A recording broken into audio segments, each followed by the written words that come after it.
Look at a modern map, solid lines, fixed nations. But many of those borders were never meant to last. Some were drawn thousands of years ago, others by people who never lived there. And yet, we are still living with them. This is a story of borders that never really disappeared. Because the past isn't past, it's still with us. Borders feel modern, but for most of history, they weren't lines. They were zones of influence, marches between empires, areas where power faded rather than stopped. Borders hardened only when states learned to tax, enforce law, and control armies. And once hardened, they rarely softened again. Look at Europe. The Western Roman Empire collapsed over 1,500 years ago. Yet modern European borders still follow Roman provincial lines roads. Cities' laws remained.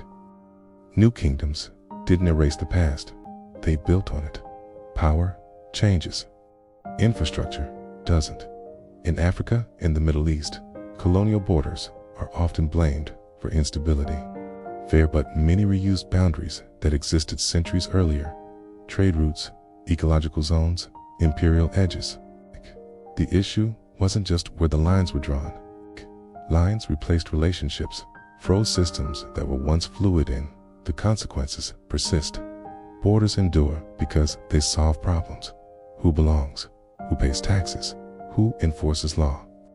Even flawed borders create order, and order once established, hard to remove. Modern conflicts often feel ancient because they are. They're disputes over inherited systems no one alive designed, but everyone must live under. Borders are tools, solutions to old problems, creating problems that still exist. Understanding them, Ice and T, about memorizing maps. S, about recognizing history when it shows up in the present.